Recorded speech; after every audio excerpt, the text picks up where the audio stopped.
The rolled leather tube hit the surface of Reuben Yates' kitchen table with a sound like a gunshot, and the woman standing across from him had fire in her gray eyes that could have ignited the whole of the New Mexico territory. "This is my father's survey," Anna Merriweather said, her voice low and controlled in the way that only people who were fighting very hard not to scream ever managed. "Every measurement, every elevation marker, every water source. He spent 11 years documenting this land." 11 years, Mr. Yates, and before you throw me off your property, I suggest you look at what he drew. Reuben had not moved from where he stood near the cold fireplace. He was a tall man, broad through the shoulders in a way that filled door frames, with dark hair that needed cutting and a jaw set like quarried granite. He had already crossed his arms over his chest, which was the posture of a man who had made up his mind before anyone had spoken a word. "Ma'am," he said, "I don't know who your father was and I don't much care. This ranch has been Yates' land for going on 12 years. I have deed.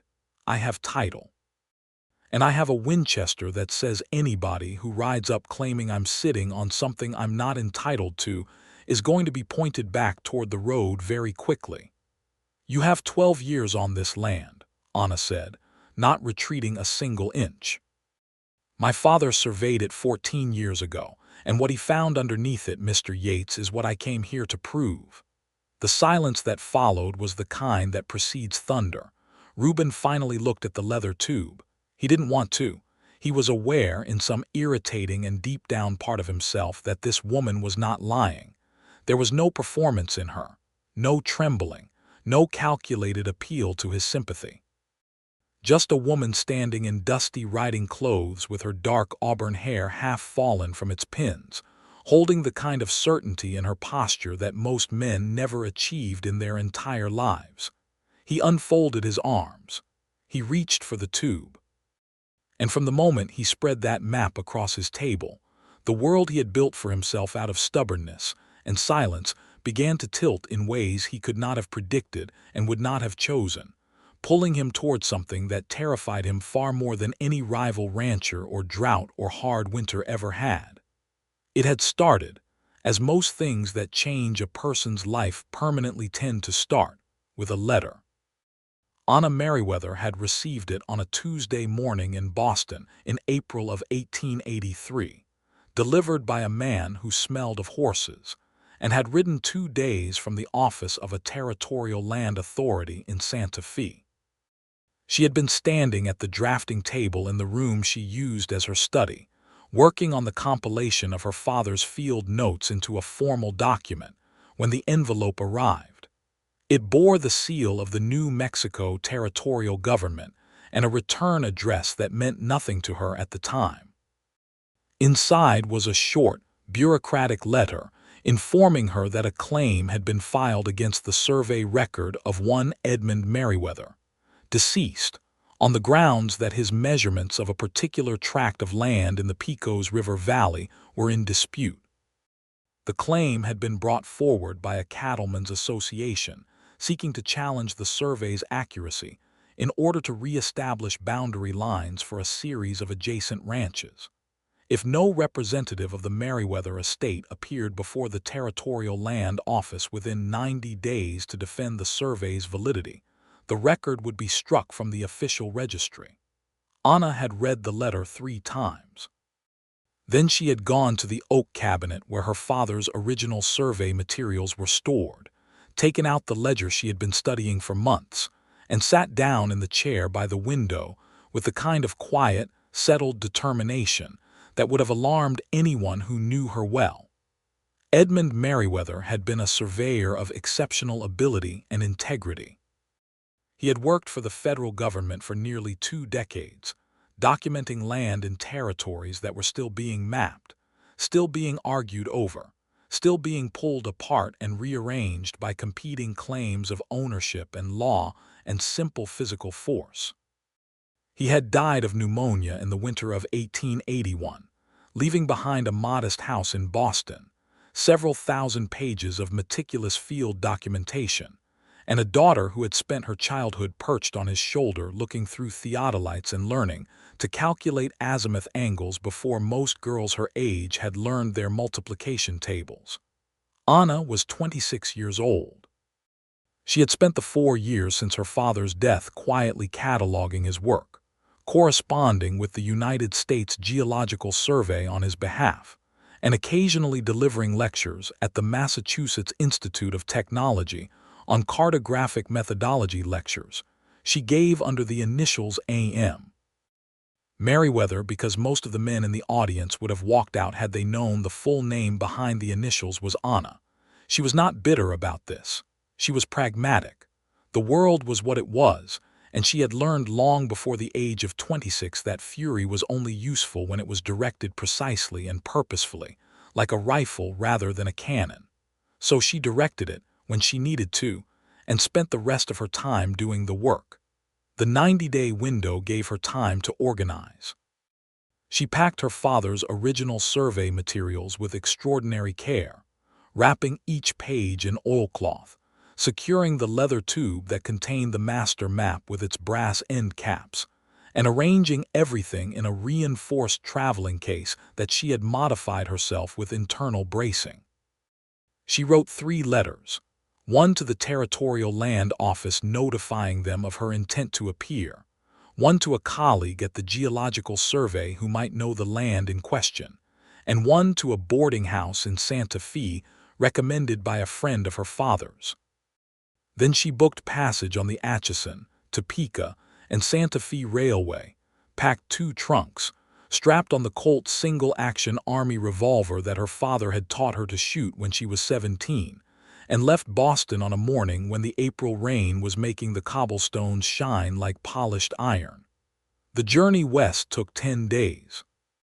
She spent most of it at the window of the Pullman car, watching the continent transform beneath her, the green density of the east giving way to the long, flat openness of the plains, and then the dramatic vertical drama of the southwest, where the land seemed to be conducting some ancient and unresolved argument with the sky.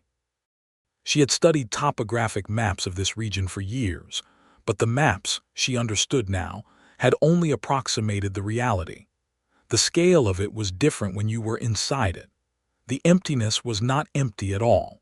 It was full of silence and wind and the particular quality of light that falls on red rock and turns it to something that looks almost alive. She arrived in Santa Fe and went immediately to the land office, where a clerk named Henderson regarded her with the careful blankness that officials deploy when they are deciding whether to be dismissive or politely obstructive. "Miss Merriweather," he said, drawing out the syllables in a way that suggested he found her presence mildly inconvenient. "The survey in question pertains to a rather complex piece of property. The Cattlemen's Association has retained legal representation. Are you similarly retained?" "I am the legal representative of my father's estate," Anna said, "and I am the most qualified person in this room, and possibly in this territory, to speak to the technical accuracy of his survey. I have his original field books, his instrument calibration records, his azimuth calculations, and his elevations. I would like to understand the specific basis of the challenge before I respond to it." Henderson had looked at her for a moment with the expression of a man who had expected much less than he was getting. Then he had pulled out a file. The challenge, as it turned out, had been brought by a coalition of ranchers who wanted to challenge the southern boundary of the survey area, which, if Edmund Merriweather's measurements were correct, placed a significant water source, a deep natural spring that fed a creek that fed half the grazing land in the valley, technically on a parcel of land that had never been properly allocated. The cattlemen wanted that parcel absorbed into the existing ranch holdings. Several of them wanted it absorbed into their own specific holdings, which had created a secondary dispute among themselves that they were collectively trying to paper over by first discrediting the survey. There was one rancher, Henderson told her with the careful neutrality of a man reading from a document, who was different from the others. One Reuben Yates, who had a ranch that bordered the disputed parcel, had filed a separate statement with the land office indicating that he believed Edmund Merriweather's survey was accurate and that the parcel in question should be designated as a public water access corridor, available to all the ranches in the valley rather than absorbed by any single one of them. He had filed this statement 6 months ago and, according to Henderson, had subsequently been subjected to considerable social pressure from his neighbors to withdraw it. He had not withdrawn it. Anna had looked at the clerk and said, "I need to speak with Reuben Yates." It had not been simple to arrange. Yates Ranch was a day's ride southeast of Santa Fe, into country that got drier and more dramatic as you went. She had hired a horse from a reputable livery in town, a solid bay mare who turned out to have excellent manners, and ridden out on a morning that was already warm at sunrise. The road was good for the first several miles, and then became a series of suggestions carved into the reddish dirt by wagon wheels, winding between scrub oak and pinyon pine, before opening out into the broader valley, where the grass grew thick and green along the creek lines. She had found the gate to the Yates Ranch easily enough, marked with a brand burned into the crossbeam, 2 letters intertwined that she supposed represented the ranch's name. A hand she encountered on the way up the drive had looked at her with frank curiosity and then gone ahead of her to announce her arrival. Reuben Yates had come out of the barn.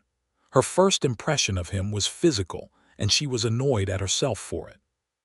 He was the kind of man who occupied space with a completeness that was difficult to ignore. He was perhaps 32 or 33, she judged, with the lean, hard-muscled build of someone who did genuine physical labor every day of his life. His face was weathered in the way that the land itself was weathered, shaped by sun and wind into something that was less handsome in the conventional sense than it was compelling in a way she couldn't immediately account for. His eyes were a dark amber color, like good whiskey held up to light, and they looked at her with an intelligence she had not expected. She had not expected the intelligence. That was the first thing that surprised her. "You're the Merriweather girl," he said, not a question. He had clearly already been told she was coming to the territory. "I am Anna Merriweather," she said, and the precision of the correction landed cleanly, "and I came here because you filed a statement defending my father's survey. I want to know why." He had looked at her for a moment that stretched just long enough to be uncomfortable and then said, "Because he was right." That was the second thing that surprised her. She had expected hedging. She had expected the slow, careful reasoning of a man who had made a calculated decision and wanted her to understand the calculation. What she got instead was a simple statement of fact, offered without preamble, by a man who apparently saw no reason to dress up the truth in anything more elaborate than the truth itself. She had asked him how he knew. He had said, "Come inside. There's something I want to show you." That was how she had come to be sitting at his kitchen table for the first time, not in confrontation, but in something closer to cautious mutual inquiry, with coffee that was stronger than anything she'd had in Boston, and a view through the window of the western mountains going pink in the late afternoon light. What Reuben showed her was a journal. It belonged to his father, he explained, the man who had built this ranch. His father had arrived in the valley in 1869, which was before Edmund Merriweather had surveyed it, and had kept meticulous records of the land as he had found it, including a section devoted to the spring. The spring, the elder Yates had written, was extraordinary. It flowed at a rate that he had measured carefully, rising from a deep source that fed the creek below in even the driest summers. He had written that he believed the spring was fed by a subterranean aquifer, and that whoever owned the land above it would effectively control the water supply for the entire southern end of the valley. He had also written that he believed this was wrong, that no single man should control what the whole valley needed, and that if the territory ever got around to properly mapping and allocating this land, he hoped whoever drew the lines would have the sense to set the spring's parcel aside. Reuben had read his father's words once a year, every year, since the man had died. He had watched the other ranchers in the valley grow increasingly aggressive about the water question as the years of drought accumulated. He had watched the Cattlemen's Association form and had understood immediately what it was really formed to accomplish. And when the challenge to Edmund Merriweather's survey had been filed, he had known with a certainty that was deeper than argument that he had to push back. "Your father drew the right lines," Reuben told Anna that first afternoon, with his hands wrapped around his coffee cup and that amber gaze steady on her face. "I've been on this land my whole life. I know where that spring is. I know what it feeds. And it sits exactly where your father's map says it sits, which is not inside any existing property boundary. The association wants it absorbed because whoever controls that water controls everything in this valley for the next 50 years. That's the trap, Miss Merriweather. That's what all this legal maneuvering is really about." Anna had pulled the leather tube from her bag and unrolled the master map on his table for the first time. She had watched his face as he studied it. She had watched the careful attention with which he read her father's notations, the way his finger traced the creek line from the spring down through the valley, the way his expression shifted when he located a particular elevation marking that matched something he clearly recognized from the physical landscape. "This is accurate," he said. It came out almost like he was surprised, except she could tell he wasn't surprised at all. He was confirming what he already knew. Every ridge, every drop. Your father walked every inch of this. "He did," Anna said. "Twice." The challenge before the Territorial Land Office was not, she explained, merely a question of defending the survey's accuracy. It was a legal proceeding with formal rules, and the Cattlemen's Association had the financial resources to hire surveyors who would produce alternative measurements designed to cast doubt on Edmund's methodology. She would need to argue the technical case before the land office, and she would need to do it in a territory where no one knew her, where her credentials as a woman would be questioned at every turn, and where the economic and political weight of the association would be brought to bear on every stage of the process. What she needed, she told Reuben Yates on that first afternoon, was access. Access to the land itself, to run her own verification measurements using her father's instruments and her own expertise. Without physical access to the disputed parcel, she could defend the map on paper but not in practice. The disputed parcel bordered his land. He looked at the map for a long time without speaking. She watched him think and did not interrupt. She had learned from years of working in rooms where her presence was conditional on everyone else's tolerance to let silences do their work. "You can survey the parcel from my land," he said finally. "I'll take you out tomorrow at first light." It was not a simple offer. She understood that. By saying it, he was deepening his opposition to the Cattlemen's Association at a moment when that opposition was already costing him. She could see it in the set of his jaw, the slight tightening around his eyes, not hesitation, but the acknowledgement of a cost being counted. "Thank you," she said, and meant it without qualification. She had arranged to stay in town at the boarding house, but the ride was long enough that Reuben offered the use of his guest room for the duration of her work, and she accepted it in the same spirit of practical efficiency in which it was offered. His housekeeper, a weathered woman named Constantia who had been with the ranch since before Reuben had taken it over, regarded Anna with the measured assessment of someone who had seen many things and reserved judgment on all of them. By the second morning, Constantia was leaving fresh coffee and breakfast on the table before Anna was dressed, which Anna interpreted as cautious approval. The first morning they rode out together to the disputed parcel was when things began to change between them, though neither of them would have described it that way at the time. Anna had her father's theodolite in a padded leather case strapped to her saddle. It was a girly instrument, American-made, with a 4-inch horizontal circle graduated to 30 minutes and a vernier that read to single minutes. She had carried it from Boston with the same care she would have given a living thing, and she set it up on its tripod at the edge of the parcel as the sun came over the eastern ridges and flooded the valley with pale gold light. Reuben watched her. He told himself he was watching to be useful, to anticipate what she needed, to understand the process so he could assist. This was true as far as it went, but it did not go all the way to the truth, because the whole truth was that he was watching her because she was extraordinary to watch. She worked with a speed and precision that he had not anticipated. He had expected competence. He had believed her claim of expertise, at least provisionally. But competence was one thing, and what she was doing was another thing entirely. She moved through the setup of the instrument with the fluid efficiency of someone for whom every motion had been so thoroughly practiced that it had become instinct, checking levels and orientations with quick, certain hands, adjusting the tripod legs for the grade of the ground with small, exact corrections.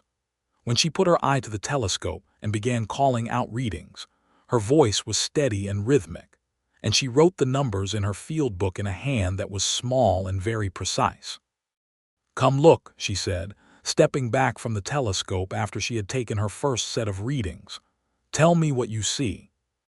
He leaned down to the eyepiece, which was lower than was comfortable for a man of his height, and squinted. Through the telescope he could see the opposite hillside with a clarity that was somehow shocking, and a fine vertical hair that divided the view exactly, and in the very center of that divided view, a particular rock formation that he had known his entire life, the one his father had called the Rooster because of the way the upper portion jutted out against the sky. "The Rooster," he said, straightening. "Yes," Anna said, writing something in her field book. "Your father noted it in his journal as a landmark. My father noted it in his field book as Control Point 7, same rock. 2 men, years apart, same place." She looked up at him. "That kind of agreement is not accidental, Mr. Yates. That is what truth looks like when 2 independent observers find it." Something happened in his chest then. He could not have named it precisely. It was something like being recognized, though she hadn't been saying anything about him. It was the feeling of watching someone speak a language you had always known existed but never heard spoken aloud before.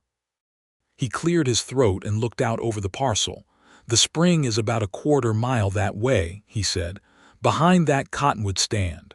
Show me." They walked the quarter mile together through ground that was still cool and faintly damp with the morning, the grass brushing against their boots, and the spring, when they reached it, was exactly as both Reuben's father and Edmund Merriweather had described it. It emerged from the base of a limestone shelf in a steady, clear flow that gathered itself into a pool before finding its way into the creek bed. The flow rate was significant even at this time of year. In the heat of summer, when every other water source in the valley was diminished, this one would be the difference between a herd surviving and a herd dying. Anna crouched at the edge of the pool and looked at the water with an expression that Reuben couldn't quite categorize. Then she reached into her coat pocket and produced a small leather notebook different from the field book and wrote something in it. "What are you noting?" he asked. "Observations about the aquifer," she said. "The flow rate, the clarity, the temperature relative to the air, and the geology of that shelf." She nodded at the limestone above them. "This spring is fed by a fractured limestone aquifer. The fracture pattern suggests it extends well to the north and east. The water that comes out of this spring fell as rain possibly 30 or 40 years ago, somewhere on those high ridges, and has been moving through the rock ever since." She looked up at him. "It cannot be owned, Mr. Yates, any more than the rain can be owned. It passes through the earth and emerges here, and will do so long after every human argument about it is settled and forgotten." He had not expected that from her. Not the geology, which was fascinating enough, but the philosophical turn at the end of it. He looked at the water for a moment. "My father used to say something like that," he said, "about water, about land generally. He said the land tolerates us, doesn't belong to us." He paused, feeling slightly exposed by having said it. Men who own cattle think differently, usually. Easier to think of the land as yours when you're feeding something off it every day. "But you don't think that way," Anna said. She was still crouched by the pool, looking up at him with the direct, unguarded curiosity she seemed to apply to everything. "Not entirely." "No," he said, "not entirely." There was a moment then, with the spring running between them and the light moving through the cottonwood leaves above in slow, shifting patterns, when something shifted between them that had nothing to do with maps or surveys or legal proceedings. It was brief and neither of them acknowledged it, because acknowledgement would have required one of them to have the vocabulary for it, and neither of them, just then, did. They spent 2 more days on the survey of the disputed parcel, working in methodical sections from east to west, with Anna at the theodolite and Reuben holding the survey rod and marking points. He was a better rodman than he knew, with the patience to hold the rod precisely vertical without fidgeting, and the spatial awareness to position himself exactly where she indicated on the first try rather than the third. She noticed this and was grateful for it without saying so directly, though she did say, on the second afternoon, "You're good at this." And the way his expression changed at the compliment, slightly startled and then quickly composed, told her that he was not a man who received them often. On the third evening, trouble arrived at the ranch. It came in the form of 3 men on horseback, arriving just before dark, 2 of them hired hands for a rancher named Clifton Wade, who was the most aggressive member of the Cattlemen's Association, and one of them a lawyer from Santa Fe named Pryor, who dressed too finely for the country, and wore the expression of a man who considered everyone in his vicinity to be a problem he was being paid to solve. Reuben met them on the porch. Anna, coming from the barn where she had been checking her equipment, stopped at the corner of the building and listened. "Mr. Yates," Pryor said, staying on his horse in the way of a man who wanted to maintain physical advantage, "I've been asked to communicate a final offer from the association. They're prepared to compensate you generously for your cooperation in this matter. They simply ask that you withdraw your statement to the land office and encourage your current guest to accept a settlement payment rather than pursue the case." "And if I don't withdraw," Reuben said, in the flat, even tone of someone already knowing the answer, "then the association will be compelled to challenge your own deed to this property," Pryor said. "Which is something nobody wants, but which certain irregularities in the original filing would make relatively straightforward to accomplish." Anna watched Reuben's face from the corner of the building. She watched him absorb the threat with no visible change in his expression. He didn't move from where he stood. He didn't cross his arms. He was very still in the particular way of men who are not afraid. "The irregularity you're referring to," Reuben said, "is that my father filed the deed under the Homestead Act while there was still a discrepancy in the survey record for this region, which the land office subsequently resolved in his favor. I have the resolution documents. You know I have them because you pulled the same file I did when I suspected this conversation was coming." He paused. "You don't have a case. What you have is money and time and the hope that I'll calculate that fighting you costs me more than cooperating with you. That's not a hidden motive, Pryor. That's just arithmetic, and I'm better at arithmetic than you think." Pryor was quiet for a moment. Then he looked past Reuben to where Anna had stepped around the corner of the building and was standing with her arms at her sides. "Miss Merriweather," Pryor said, "your father was a fine surveyor. His reputation speaks for itself, but dead men don't defend survey records. And young women without formal institutional standing tend not to be very persuasive before territorial land offices. I'd encourage you to accept the settlement. It's generous."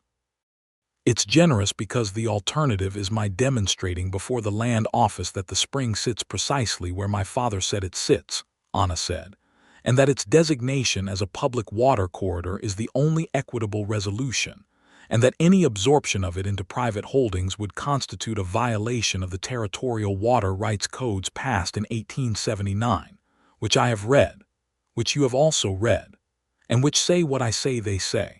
She let that sit for a moment. "Tell Mr. Wade that the survey stands, and tell him that the land office hearing is in 3 weeks and that I'll see him there."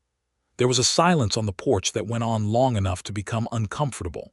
Then Pryor touched his hat brim in a gesture that was courteous only in form, and the three of them rode back down the drive into the darkening evening. Reuben turned and looked at her. "You've read the territorial water rights codes," he said.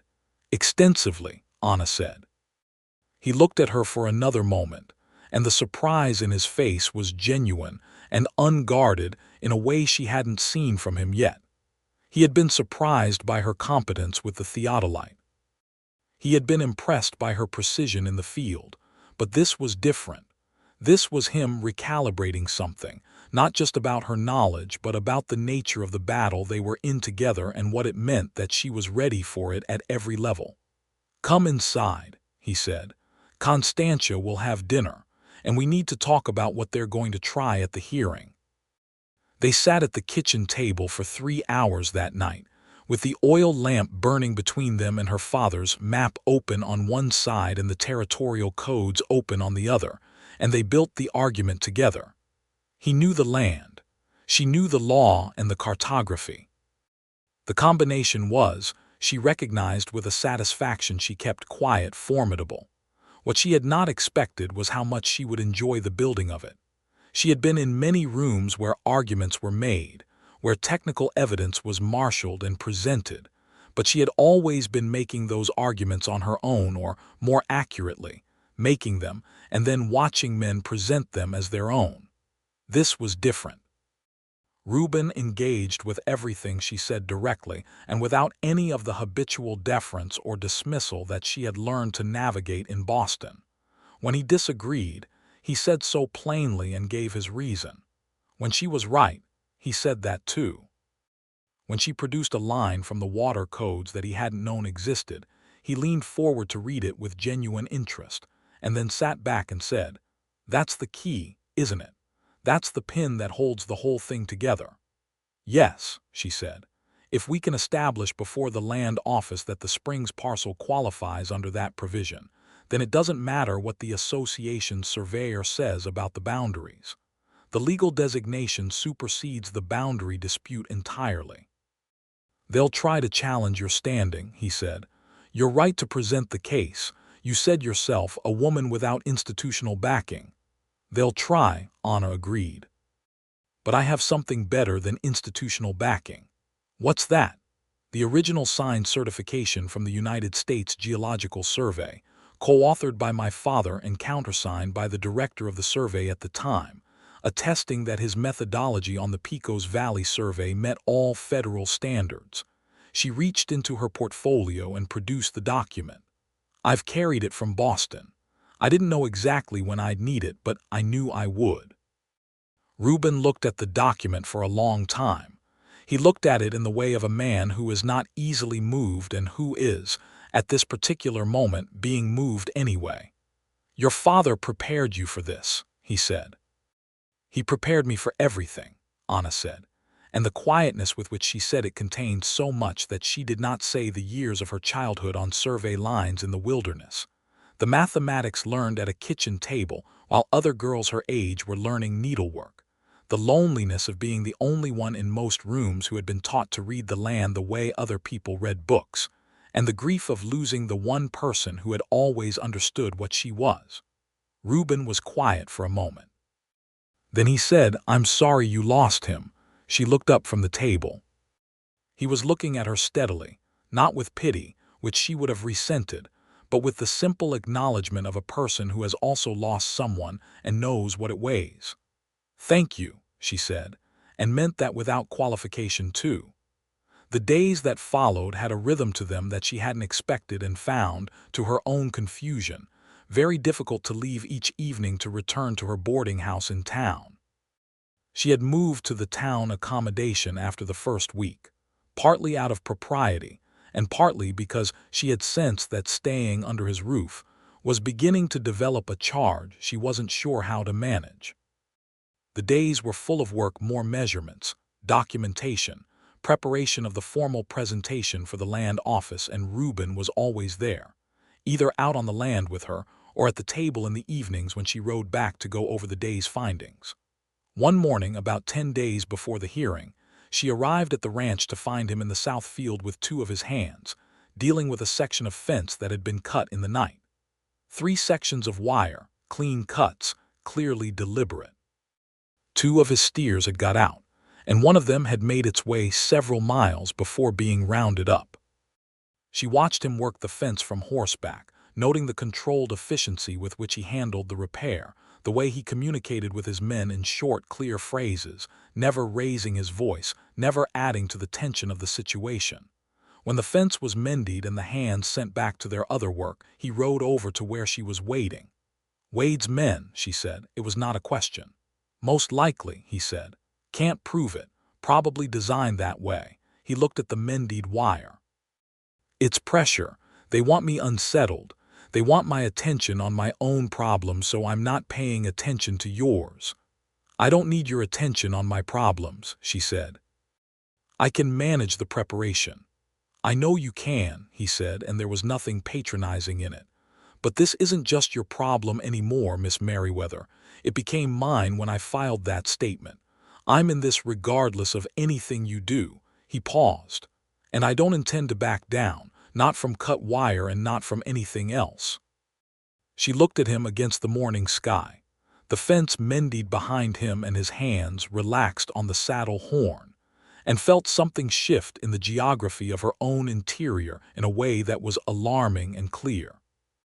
She had been telling herself, very firmly, for the better part of 2 weeks, that whatever she was feeling in the vicinity of Reuben Yates was professional respect. She was capable of professional respect for a man. She was capable, specifically, of respecting someone who had defended her father's work before she had ever arrived in the territory, who had stood up to the association not because it benefited him, but because it was right, and who engaged with her as an intellectual equal in a way that she had encountered in her entire adult life, perhaps twice before. Professional respect, she had been telling herself, was all this was. The morning she understood it was more than that. She was not prepared for it and would not have chosen the timing if she had been given a choice. They had ridden out early to take a final set of measurements on the northernmost point of the parcel, a point that would be critical in the hearing, because it was the one that the association's surveyor had specifically challenged in their counterfiling. She needed precise numbers. She had set up the theodolite on a rocky prominence above the spring, and was working through a series of horizontal angles when a rattlesnake moved out from under a flat rock 3 feet to her left, and positioned itself between her and the instrument. She was aware of Reuben behind her, about 10 yards away, tying off the horses. She heard him stop moving. She heard the particular quality of the silence that follows a sharp intake of breath. She did not move. She did not make a sound. She had grown up on survey lines in territory considerably more challenging than this, and she had encountered rattlesnakes before. She stood completely still and observed the snake, which was coiled and watching her with the flat, mineral attention of a creature that was entirely in the present moment. She observed the distance between herself and it, the angle of its head, the tension in its coil. Reuben had his hand on his revolver. She could hear him moving very slowly, working out the angle. He was going to shoot. She understood why. She also understood, from the geometry of the situation, that the shot was risky at this distance because the snake was close enough to her that a startled strike before the bullet landed was a real possibility. "Don't," she said, very quietly, without turning her head. Anna, he used her given name for the first time, and the urgency in it was like a hand on her shoulder. "I have it," she said in the same quiet voice. "Don't shoot." She waited. The snake moved its head slightly. She watched the movement, reading it the way her father had taught her to read the language of wild things, which was the language of warning before action, and warning before action contained, if you were paying attention, the space in which action could be avoided entirely. The snake's coil loosened, almost imperceptibly. It looked away from her. The threat it had perceived, whatever she had inadvertently communicated in her movement or her stillness or her scent, was resolving. She waited 2 more seconds. Then she took a single, slow step sideways, away from the direct line between herself and the instrument. The snake's head tracked the movement held, and then the animal began to move away from her, threading through the rocks in the unhurried direction of somewhere else. She let out her breath. Then she picked up her field book from where she had set it on the rock beside her and made a brief notation about the interruption and the time. Reuben was beside her in seconds, and the speed with which he covered the distance told her that his controlled stillness over the past 2 minutes had cost him considerably. "You could have," he stopped. "I was fine," she said. "I know how to read them. My father taught me. They're not aggressive unless they feel cornered. I gave it a clear exit." He was looking at her with an expression she had never seen on his face before, and she realized after a moment that it was the expression of someone who has just watched another person do something that completely overturned what they thought they knew about that person's limits. He had been impressive to her from early on. She understood now, from the look on his face, that he had also been, in some part of himself, still calibrating her, still measuring what she was against what he expected, even as he consciously fought against the expectation. And she had just done something that smashed the calibration entirely. "Your father," he said, his voice slightly rough, "taught you how to read rattlesnakes." "Among other things," she said. He laughed then. It was sudden and genuine, the laugh of a man who has been ambushed by something delightful, and it transformed his face so completely that she nearly lost her composure entirely, standing there on the rocky prominence in the morning light with her theodolite and her field book, and the retreating sound of a rattlesnake moving through the stones. She turned back to her instrument. Her hands were perfectly steady. She was very proud of her hands. "I need the rod at that juniper," she said. He picked up the survey rod without another word, but when he carried it to the juniper and turned back to face her, he was still smiling. She could see it even at this distance, through the clear morning air. She bent her head to the eyepiece and took her reading and wrote the number down and told herself, firmly and specifically, to focus. She focused. The work got done. The evening before the land office hearing, they sat on the porch of the ranch house as the sun went down over the western ranges, and the sky did what the sky in New Mexico does in the hour before dark, which is to catch fire slowly from the edges and burn through colors that seem excessive but are entirely real. She had ridden out late to go over the final presentation documents with him, and the work had stretched later than intended, and now they were sitting on the porch steps with coffee getting cold in their hands, and neither of them was moving to go inside. She had been thinking for several days about something she wanted to say to him, and she had been thinking about it in the way she thought about difficult survey problems from multiple angles, looking for the cleanest line, the least error. She had not found the cleanest line. She was not sure one existed, so she said it in the plainest way she could find. "When this is over," she said, "I'll go back to Boston." He didn't say anything. She looked at his profile against the burning sky. "My father's work is there," she continued. "The compilation I've been doing, the correspondence with the Geological Survey. There are people in Boston who know me or know of me. It's where she stopped. It's where my work is." Reuben was quiet for a moment. Then he said, "Is it where you want to be?" She looked at the mountains. The fire in the sky was deepening toward purple now, the high peaks going dark against it. "I don't know that I've ever asked myself that question in those terms," she said carefully. "It's a simple question. Very little that's actually important is simple," she said. "You know that. All right." He turned to look at her, and his amber eyes in the last of the light were very direct. "Let me ask it differently. Is there anything in Boston you'd miss that you couldn't live without?" She thought about her study, her books, the drafting table where her father's ledgers were laid out, the winter mornings when the Charles River froze and the city went quiet, the colleagues who knew Anna Merriweather's work and wrote to her with interesting problems. She thought about the view from this porch, and the spring in the cottonwood stand, and the way the survey rod felt in her hands on mornings when the air was cool and the work was going well. She thought about Constantia's coffee and the kitchen table covered in maps and the sound of a man laughing suddenly in genuine surprise on a rocky hillside. "I don't know," she said.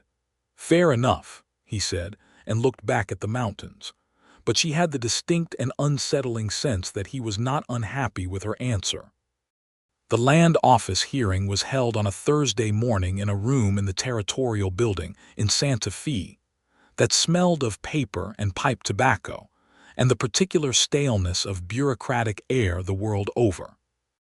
There were perhaps 30 people present: the land office officials, legal representatives for the Cattlemen's Association, several of the ranchers themselves, including Clifton Wade, who sat with the physical assurance of a man who considered the outcome already determined, and a scattering of observers who had heard that something interesting was going to happen and had come to watch. Reuben sat in the gallery. He had offered to testify if she needed him. She had said she hoped not to need him, but would be glad of the option. He sat in the gallery in his good coat and his hat in his hands, and she was aware of him there in the way you are aware of something dependable, not constantly, not anxiously, but with the steady background confidence of knowing it exists. Anna presented the Merriweather survey defense for 2 hours and 15 minutes. She began with her credentials, which she delivered with the brisk confidence of someone who was not going to spend any more time on them than they required. She had the USGS certification. She had her own qualifications, which included published papers on cartographic methodology that she named specifically by their institutional publications.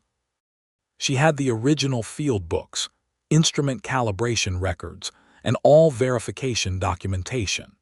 She had, in addition, a current verification survey conducted over the past 2 weeks on the disputed parcel using her father's instruments and methodology, which produced measurements that agreed with his original survey to within margins that were not only acceptable but exceptional. The association's surveyor, a man named Garfield who had clearly been well prepared by Pryor's office, spent an hour challenging the methodology, arguing that the instruments used were outdated, that the seasonal variations in the terrain affected readings, and that the spring's position relative to the established boundary lines was ambiguous enough to permit reinterpretation. Anna let him finish. Then she responded. She responded point by point, with a precision that left no room for doubt and very little room for dignity on the part of Garfield or his attorneys. She produced the calibration records for the instruments and demonstrated, with arithmetic performed on a chalkboard requested from the land office, that the alleged margin of error Garfield was claiming would have to be physically impossible given the instrument specifications. She addressed the seasonal terrain variation argument by producing her father's note in the field book specifying the exact date of each measurement and the corresponding seasonal condition, and then cross-referencing it against the independent weather records of the New Mexico Territorial Office for the corresponding years, which she had obtained from Henderson the previous week. On the question of the spring's position, she did something that she had been saving. She produced her father's original field sketches, not the formal map but the rough drawings made in the field, which showed the limestone shelf, the spring emergence point, and the azimuth angles from 4 different control points, all with Edmund Merriweather's handwriting in the margins, noting the date and time of each observation and a brief description of the conditions.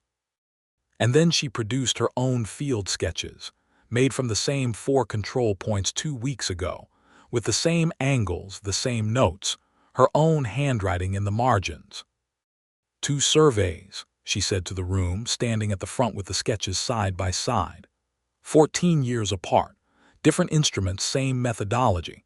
The measurements agreed to within 23 seconds of arc in the horizontal, which represents a ground distance of approximately 14 inches at the point in question. She paused. The spring is where Edmund Merriweather said it was. It is where I measured it to be. It is where, as you will find if you ride out and look, it actually is. She then opened the New Mexico Territorial Water Rights Act of 1879 to the provision she and Reuben had identified, and read it aloud, and explained its implications, and made the formal request that the disputed parcel be designated a public water access corridor pursuant to the provision's terms. The room was very quiet. Clifton Wade's expression was the expression of a man who has bet heavily on a horse that is losing and is still trying to calculate whether there's a way to get his money back. The land office panel conferred. Then the chairman, a careful man named Simmons who had been listening with intense attention, asked several follow-up questions, most of which were directed at Garfield rather than at Anna, and the quality of the answers he received seemed to confirm something he had already concluded.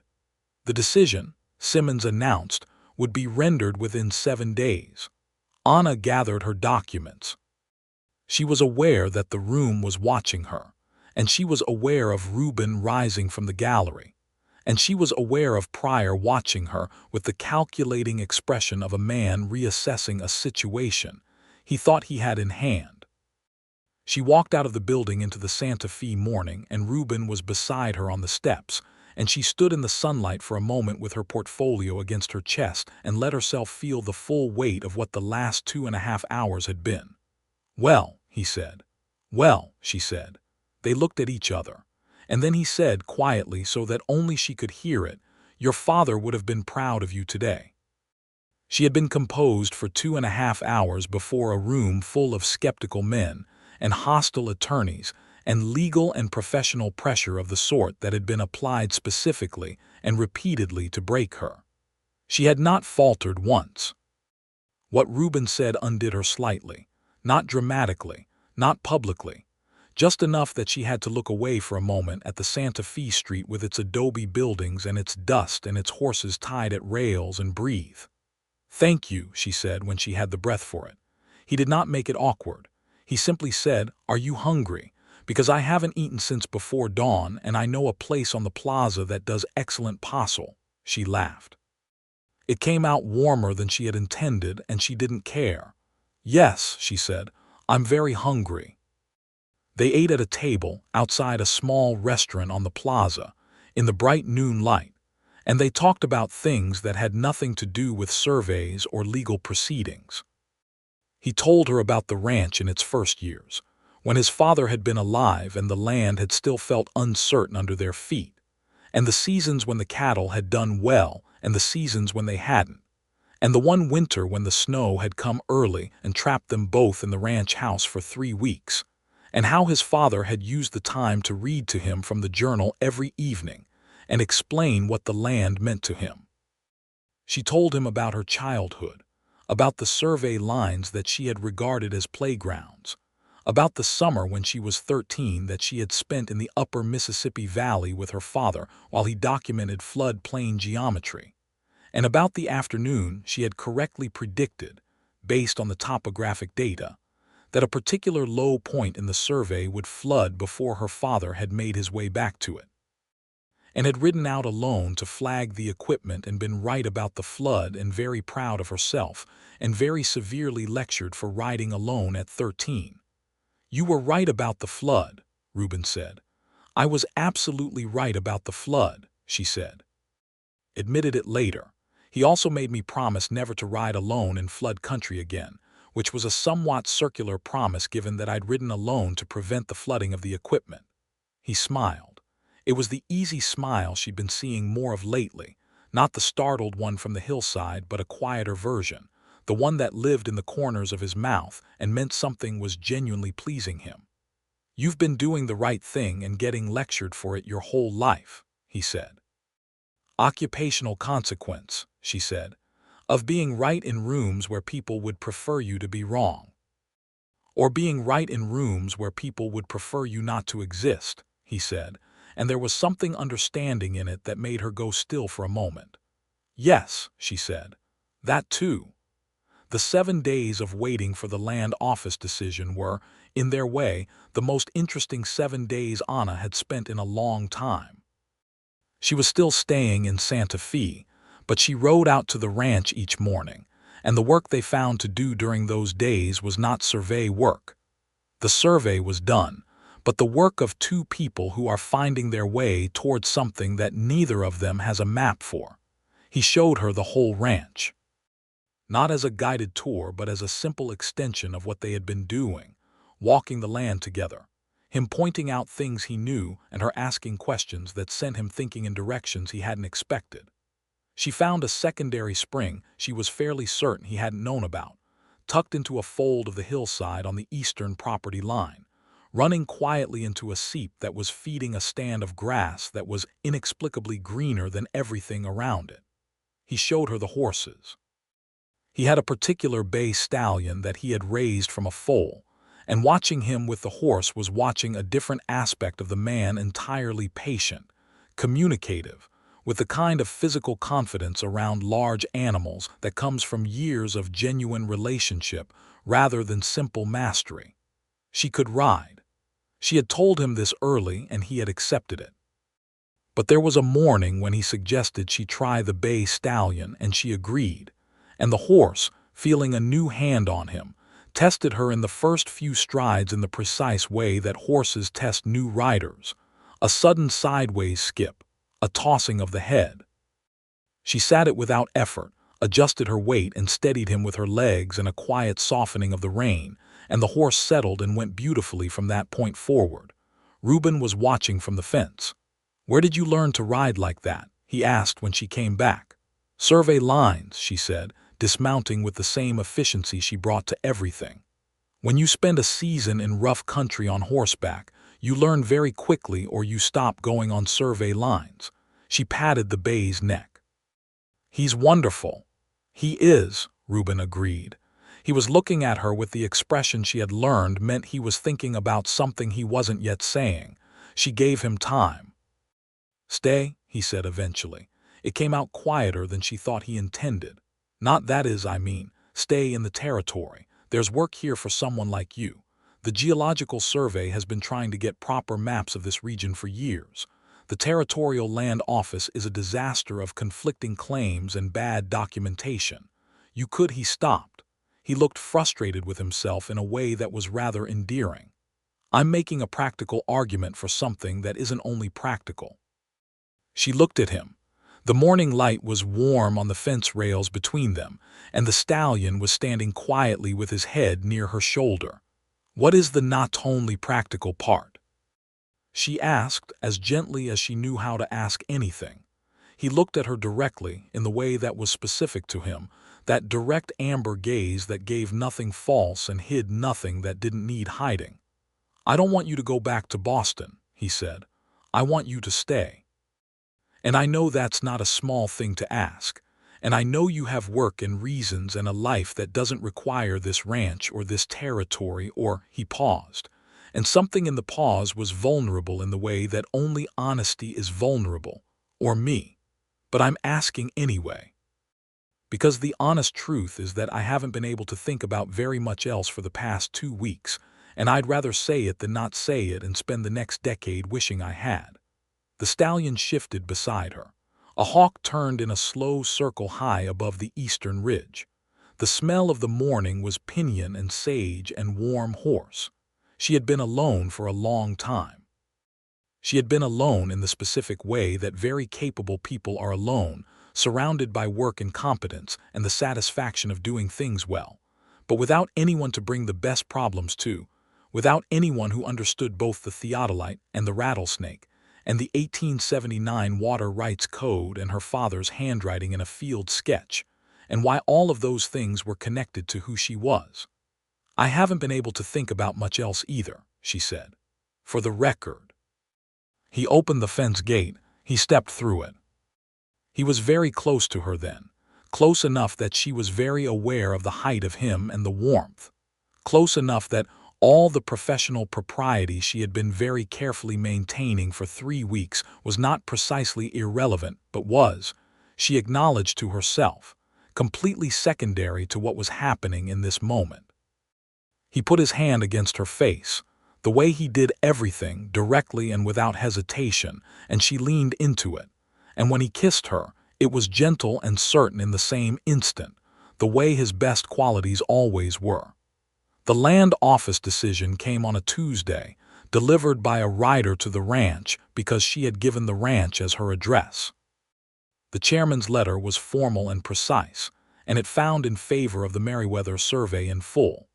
Edmund Merriweather's measurements were confirmed as accurate and were reinstated to the official registry. The disputed parcel was designated a public water access corridor pursuant to the 1879 Act. No single ranching interest was permitted to enclose it. A public easement was established, ensuring that every ranch in the valley had legal access to the spring and the creek it fed. Clifton Wade, she heard through the community in the weeks that followed, was furious and had threatened further legal action, which his attorney had apparently advised against on the grounds that the survey evidence was irrefutable, and further challenge would only result in additional costs with no change in outcome. The other members of the association had reacted with varying degrees of resignation, with several of them privately conceding to Reuben that the corridor designation was probably fair. Reuben had made her coffee when the letter arrived and stood across the table from her while she read it, and when she looked up and told him the result, he said nothing for a moment, just looked at her, and then said, "Good." And then he smiled, and it was the full, genuine smile that she was beginning to understand she would spend a very long time wanting to see. She wrote to the Massachusetts Institute of Technology within the week, declining a lecturing engagement she had been scheduled to take up in the autumn. She wrote to her father's colleague at the Geological Survey and inquired, as a matter of professional interest, whether the survey had any active projects in the New Mexico territory that might benefit from a qualified local surveyor. The response, which arrived within 3 weeks, expressed considerable enthusiasm for exactly that possibility. She wrote to the Boston solicitor who managed her father's estate and directed the shipment of his ledgers, papers, and instruments to Santa Fe. She wrote to the boarding house where she had been staying and settled her account. She did not write to tell anyone she was staying. She simply stayed. There was a conversation she and Reuben needed to have, and they had it on an evening in late July when the heat had broken and the air coming down from the mountains was cool for the first time in weeks, sitting on the porch steps in the familiar way that had become theirs. He asked her to marry him. He did it without elaborate preamble, which she had come to understand was not curtness, but simply the way he was direct, honest, uninterested in performance. He said that he loved her and that he respected her work and her independence, and had no intention of asking her to be anything other than exactly what she was, and that he would like to spend the rest of his life on this ranch with her in it, if she would have him. She said yes. She said it simply and completely, without qualification. He said, "Good," in exactly the tone he had said it when the land office decision arrived, and she laughed at that, and he pulled her close and kissed her in the warm evening air with the mountains going dark at the edges of the sky. They were married in October of 1883 in Santa Fe, in a small ceremony attended by Constantia and her husband, 2 of Reuben's ranch hands who had been with him long enough to feel like family, a colleague of Anna's father who had ridden out from Albuquerque specifically to attend, and Henderson, the land office clerk, who turned out to be a decent man once the professional pressure of the case was no longer making him difficult. The local minister performed the ceremony with a plainness that suited them both. Anna kept her own name professionally, which caused some raised eyebrows, and she was entirely unmoved by the eyebrows. She was Anna Yates at the ranch and Anna Merriweather in the field books, and both were true, and both stayed true. The winter of 1883 into 1884 was a quiet one for the ranch, quiet in the best possible sense. The cattle did well.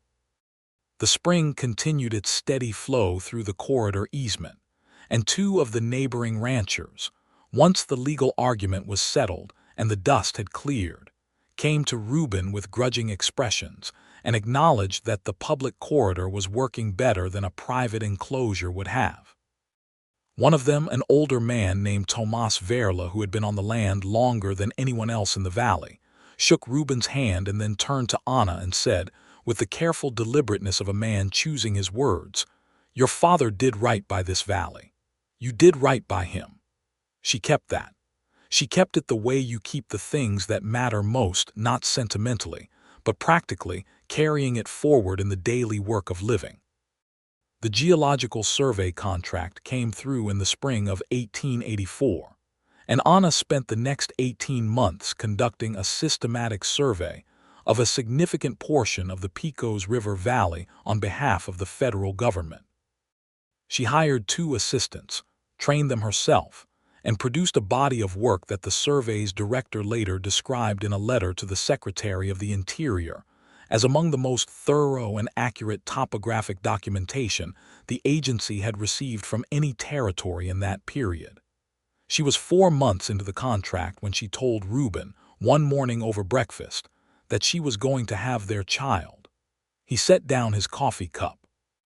He looked at her with the expression she recognized from the hillside with the rattlesnake, the expression of a person whose world has just rearranged itself entirely in a single moment. "Are you?" he said, and then stopped because the question was unnecessary. "I am very well," she said, "somewhat tired in the mornings, otherwise extremely well." He reached across the table and took her hand and held it in a way that was not his usual directness but something steadier and quieter, something that contained more than could be put into motion or words. "A baby," he said. "A baby," she confirmed. "In October, I think, if my calculations are correct." "Your calculations," he said, and the warmth in his voice when he said it was the warmth of a man who has learned that the woman he loves, being precise and methodical, extends to every aspect of existence, and who finds this not merely acceptable but genuinely wonderful. She continued the survey work for as long as was practical, which turned out to be rather longer than Constantia thought advisable, though Anna made a careful distinction between the mild dangers of field work at 8 months of pregnancy and the actual ones, and made her decisions accordingly. She spent the last weeks before the birth at the ranch, using the time to compile and annotate the survey data, organizing it into the formal document that would eventually be submitted to the survey's Washington office.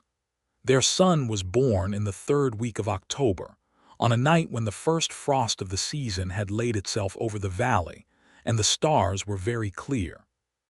The local midwife, a capable woman who had attended more births in the territory than she could accurately count, said afterward that she had never attended a birth at which the mother remained quite so calm and systematic through the whole business, and whether this was a compliment or a criticism was something Anna chose to interpret as the former. They named him Edmund Reuben Yates, Edmund for her father. Reuben because that was what Reuben was, and there was no better name for part of who their son would be. Reuben held him that first morning in a way that was, Anna observed, very similar to how he held the foals in the barn, completely steady, completely attentive, with the particular quality of gentleness that exists only in very strong people who have made a deliberate choice about what to do with their strength. Edmund was 6 hours old, and he regarded his father with the unfocused, interested look of a brand new person, confronting the enormous novelty of being in the world. And Reuben looked back at him with an expression that Anna filed away in the part of herself that kept the things she most loved, to be looked at for the rest of her life. The spring of 1885 brought the completion of the Geological Survey contract and the submission of Anna's formal documentation to Washington. The survey's response, when it came, was detailed and laudatory. They requested her consideration for a second contract covering additional sections of the territory. She accepted, with the provision that she would begin after the summer, when Edmund was old enough to tolerate being left with Constantia for the working days. Clifton Wade had, by this point, sold his ranch and moved north, which was information that circulated through the valley community with varying degrees of satisfaction. The legal efforts to challenge the corridor designation had come to nothing, as Pryor had apparently predicted. The public water corridor was, by the second year, so firmly established in the practical habits of the valley that most of the ranchers had stopped thinking of it as a contested thing and simply used it.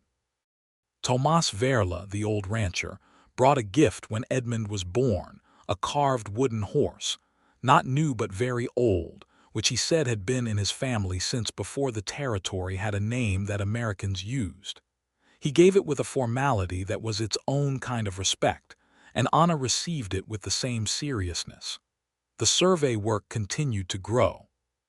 By 1886, Anna had established herself as the primary cartographic authority for the southern Pecos Valley region, a designation that carried no official title, but was simply the description that the Land Office and the Geological Survey and the ranching community and the territorial government used when they needed someone to look at a map and say whether it was right. She built a proper survey office in a room at the back of the ranch house, with a large drafting table and shelving for the instruments and drawers for the growing collection of field books, which were arranged by year and region in the same system her father had used, because it was the system that worked. Edmund grew. He was a dark-haired, amber-eyed child who had a tendency to follow his father around the ranch in the mornings and his mother around the survey office in the afternoons, and who learned the word theodolite before he learned the word horse. He was also afraid of nothing, which was both a delight and a recurring challenge, and he had inherited from somewhere in the combined inheritance of his parents a quality of directness that expressed itself in 4-year-old terms as a tendency to say exactly what he was thinking to anyone he encountered, regardless of their social standing, which Constantia found hilarious, and which Reuben found familiar, and which Anna recognized with a kind of rueful self-awareness. Their second child, a daughter, arrived in 1887 on a spring evening when the valley was green from an unusually good winter, and the creek that the public corridor spring-fed was running full and clear. They named her Margaret, for Reuben's mother, who had died before he had taken over the ranch, and whom he spoke of with the quiet, lasting respect of a son who had known what he had while he had it. Margaret was from the beginning a different kind of person than Edmund, quieter, more observant, with her mother's gray eyes, and a talent for sitting very still and watching things that Reuben recognized with great tenderness as something he had seen in Anna on the hillside with the rattlesnake. The years settled into the shape of a life that was full in every sense of the word. The ranch continued to do well, better in some years and harder in others, as ranching always was. The survey work continued, expanding in scope as Anna's reputation grew. She published 2 papers in the late 1880s under her own full name in the Journal of the American Geographical Society, the first under the complete name Anna M. Yates, which caused some correspondence from men who had assumed from previous publications that A. M. Merriweather was male, and who wrote to express various degrees of shock and, in several cases, grudging admiration. She responded to all of these with perfect courtesy and appropriate brevity. Reuben read both papers. He read them carefully, with a pencil in his hand, making marks in the margins at passages he wanted to ask her about, which had been his method from the early evenings at the kitchen table with the map between them. She loved this about him, the genuine engagement, the marks in the margins, the questions that were real questions rather than the performance of interest. In 1889, New Mexico moved toward territorial statehood, which was still some years away, but which had already begun to change the legal landscape in ways that affected land claims, water rights, and survey records throughout the region. Anna was asked to appear before a territorial legislative committee on the question of cartographic standards for land documentation, the first woman to appear before such a committee in the territory's history, a fact that the Santa Fe newspaper noted with a mixture of admiration and mild astonishment that she found somewhat tiresome. She appeared, she spoke, she provided her evidence and her recommendations with the same precision she brought to everything, and the committee adopted several of her suggested standards. Reuben attended the committee hearing. He sat in the gallery as he had sat at the land office hearing 6 years before, with his hat in his hands and his full attention on the front of the room. Afterward he told her that he had been thinking, during her presentation, about the morning she had arrived at his ranch with the leather tube, ready to go to war with a room full of skeptical men on behalf of her father's work. "You've been doing that your whole life," he said. "Getting better at it each time," she said. "Yes," he agreed. "You have." Edmund, at 8 years old, had begun accompanying his mother on shorter survey excursions, carrying the survey rod with the same patience his father had shown years before. The apple, Constantia observed, having not fallen particularly far from either tree. Margaret, at 4, had decided that horses were the most important things in the world and spent every possible moment near the barn, which meant that Reuben had a second person following him around in the mornings, and which suited him exactly. In 1890, a letter arrived from Washington. The United States Geological Survey, in recognition of Anna's contributions to the cartographic documentation of the New Mexico Territory, was awarding her an honorary consultancy designation, which was a formal way of saying that her work was considered authoritative and that they would be consulting her on regional matters going forward. The letter was addressed to Anna M. Yates, surveyor. She had stood at the kitchen table and read it twice. Then she had gone to find Reuben, who was in the south pasture, and she had not called out to him, but had simply walked up beside him in the way that she had learned over 7 years of marriage, that he preferred directly, without fuss. She handed him the letter. He read it. He read it slowly, which was how he read things that mattered. Then he folded it and handed it back to her and looked at her with the amber eyes that were, 7 years on, as direct and as full as they had been the day she had arrived at his ranch with fire in her own eyes and her father's map in her hand. "Edmund Merriweather's daughter," he said. "Yes," she said, "and the best surveyor in the territory. Certainly the most argumentative," she said. He laughed, and she leaned against him in the morning sun of the south pasture, and he put his arm around her. And the mountains were very clear on the horizon, and somewhere on the eastern hillside, the spring that her father had mapped and she had defended was flowing quietly through the public corridor into the creek that fed the valley, as it had been flowing for a long time, and as it would continue to flow long after every argument about it was finished and forgotten. Just as she had once told a man on a rocky hillside that it would. The spring of 1892 brought a change to the ranch that neither of them had expected, which was that Tomas Verla, 81 years old and the oldest working rancher in the valley, came to Reuben on a quiet afternoon and said that he was retiring. He had a nephew in Albuquerque who would take his cattle, but the land, his land, which bordered the public corridor to the north and which his family had worked for 40 years, he wanted to sell to someone he trusted. He wanted to sell it to Reuben. Reuben came home that evening and told Anna, and they sat at the kitchen table where they had sat so many times before and talked about it with the practicality and the depth that they brought to everything. The land was good. It would expand the ranch significantly. The price Verla was asking was fair, perhaps more than fair, because Verla was not doing this entirely as a transaction.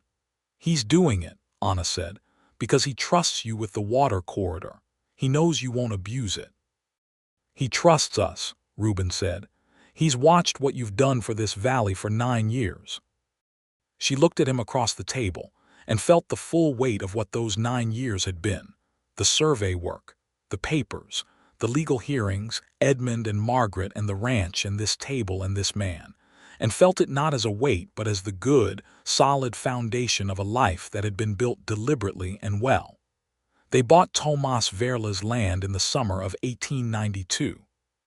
Edmund, at 11, helped Reuben ride the new boundary lines, and Anna surveyed the property and added its measurements to the growing archive of documentation in her survey office, cross-referencing it with her father's original survey, as she had cross-referenced everything in this valley with that foundational document, the one that had started all of it. The one rolled in a leather tube that had hit a kitchen table like a gunshot on the day she had arrived in this territory, ready to prove that her father was right. Her father had been right. About the measurements, about the spring, about the aquifer that fed it and the geology of the limestone shelf and the flow rate and every number in every field book. He had also been right, she thought sometimes, in the ways that were harder to document, about what this land was worth, about what it deserved, about the kind of work that deserved to be done on it, and the kind of people who deserved to be doing it. Reuben Yates had been right too. From the first statement he had filed with the land office, from the first cup of coffee he had offered a woman arriving dusty and determined at his gate, from the first time he had put his eye to her theodolite and seen the rooster through the glass and understood, in that moment of recognition, what two men separated by time had both seen clearly. In the evenings, when the work was done and the children were settled, she and Reuben sat on the porch steps in the way that was still theirs, and the sky did what the sky in New Mexico always did, which was to exceed every expectation and then exceed the exceeded expectation, burning and darkening through colors that should not be possible and were entirely real. They talked, or they didn't talk, both kinds of evenings equally good, equally full. She kept her field books current. He kept his father's journal. Edmund, at 15, was showing a talent for the mathematics of surveying that pleased her deeply and which he had inherited, he insisted, from his grandfather. Margaret, at 11, had a way with horses that had already surpassed Reuben's in certain specific respects, which he acknowledged freely and with great pride. The maps on the walls of Anna's survey office multiplied over the years. The valley was documented. The aquifer was documented. The public water corridor was marked on every official map of the territory, its boundaries clear, its purpose established, its protection written into the law.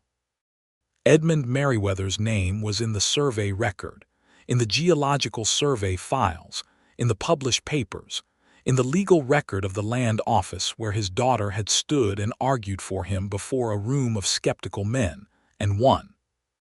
Anna Yates, née Merriweather, was in all of those places too. Under her own name, in her own handwriting, in the measurements she had made and the arguments she had won, and the work she had built in a territory that had, slowly and with some resistance, and then with a growing and genuine acceptance, come to understand what it had in her. On an evening in the late summer of 1893, 10 years after a woman with a leather tube and fire in her gray eyes had ridden up to a ranch in the Pecos Valley and demanded that a rancher look at what her father had drawn, Anna sat on the porch steps with her husband and watched the sky go through its impossible colors, and thought about the first time she had sat in this exact spot, and felt the land settle around her in a way that was different from anything she had known before. She thought about her father, who had walked every inch of this valley and drawn it true. She thought about the spring that was still running, clear and steady, through the corridor easement, feeding the creek that fed the valley. She thought about the man beside her, whose arm was around her shoulders in the easy, certain way of 10 years of marriage, whose boots were dusty from the day's work, whose amber eyes were on the mountains going dark at the horizon. She thought about Edmund Jr., who was inside with a geometry problem and a candle that would burn too late if no one reminded him of the morning's work. She thought about Margaret, who had fallen asleep in the barn as she did approximately twice a week, and would need to be carried to her bed by her father, who did this without complaint and with the expression of a man who finds the whole business secretly charming. She thought about all of it, the whole of it. Content, Reuben said, not looking away from the mountains. She considered the word with the precision she brought to all words. Yes, she said, simply and completely without qualification. You. He turned from the mountains and looked at her, in the direct amber way that had been looking at her for 10 years and that she was pleased to discover, had not become entirely accustomed to. Yes, he said, simply and completely without qualification. They sat on the porch in the cooling evening, and the stars came out one by one over the territory, and the spring ran in the darkness somewhere to the east, as it would run tomorrow and the day after, clear and true, and exactly where Edmund Merriweather had said it would be.